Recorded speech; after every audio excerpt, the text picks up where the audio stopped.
नमस्कार। डीएस लो coaching class में आपका स्वागत है। हमने आर्टिकल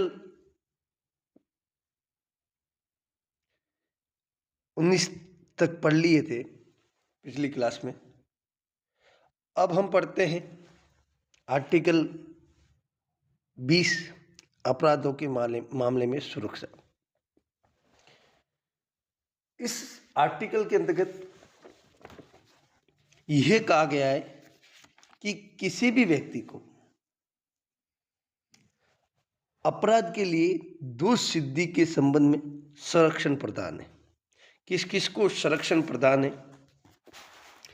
तो भारतीय संविधान का एक महत्वपूर्ण मौलिक अधिकार है ये, जो किसी भी व्यक्ति को अपराध के आरोप में गिरफ्तार या सजा दिए जाने पर कुछ महत्वपूर्ण कानूनी सुरक्षा प्रदान करती है।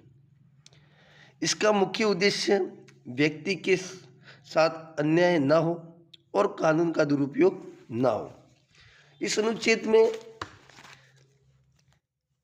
जो कहा गया है कि 3 प्रमुख सुरक्षाएं दी गई है। तो 3 प्रमुख सुरक्षा दी गई है। पहली कि पूर्वव्यापी दंड का निषेध। किसी व्यक्ति को अपराध के लिए दंडित तब तक नहीं किया जा सकता जब तक उस समय अपराध ना किया हो या अपराध उस समय ना रहा हो जब उसने उसे किया था। यानी पुराने कानूनों को पीछे छोड़कर लागू नहीं किया जा सकता। ठीक है कि भाई जो अपराध अगर पहले किया है उसने या नहीं किया है तो उसको वापस किसी व्यक्ति को ऐसे अपराध के लिए दंड नहीं दिया जा सकता जो अपराध उस समय ना रहा हो। अगर पहले विधि के अंदर पहले की विधि के अंदर अपराध नहीं था और बाद में अपराध किया है तो वो अपराध है, तो वो पहली विधि के अंतर्गत अपराध नहीं माना जाएगा और उसी टाइम किया है तो वो अपराध नहीं माना जाएगा। किसी व्यक्ति को एक ही दंड के लिए 2 बार सजा नहीं दी जा सकती। ठीक है। तीसरा है कि उसे अपने विरुद्ध साक्ष्य देने के लिए बाध्य नहीं किया जा सकता। क्या नहीं किया जा सकता?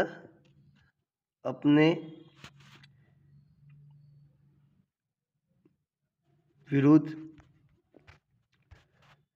साक्ष्य देने के लिए बाध्य नहीं किया जा सकता। इसके अंतर्गत एक मुख्य जजमेंट सेल्वी बनाम राज्य 2010 के मामले में ये स्पष्ट कह दिया था कि narcotics brain mapping lie detector article अनुच्छेद 3 का उल्लंघन है। इससे क्या होता है, व्यक्ति के शरीर के ऊपर इफेक्ट पड़ता है तो और वो स्वयं के विरुद्ध गवाही देने के लिए बाध्य नहीं है।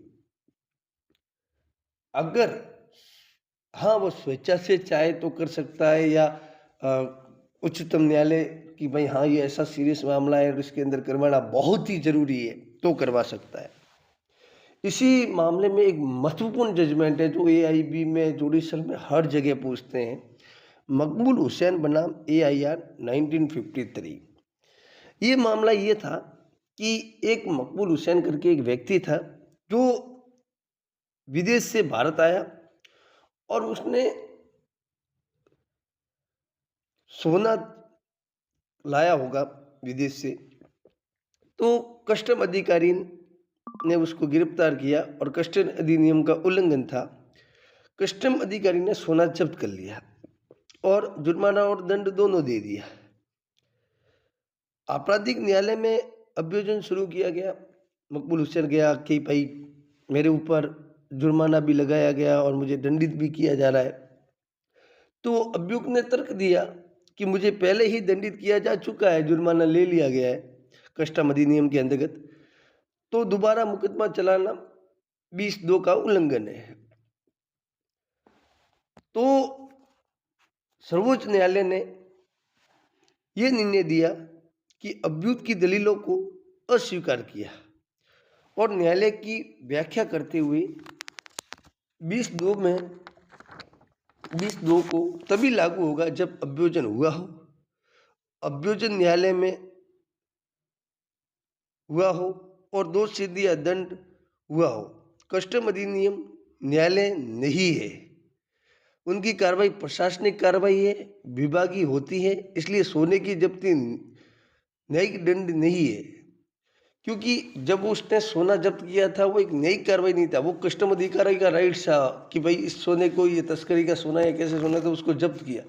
अब वो सोना लाया, वो अगर तस्करी का लाया तो उसने तो उसको सोने को जब्त कर लिया और उसके ऊपर फाइन लगा दिया और फिर उसको गिरफ्तार कर लिया और न्यायालय के सामने पेश किया। तो न्यायालय ने कहा कि प्रशासनिक कार्रवाई न्यायिक कार्रवाई नहीं होती। इसी आधार पर यह कहा कि इसको किसी भी प्रकार का आर्टिकल 2(20)(3) का कोई लाभ नहीं मिलेगा।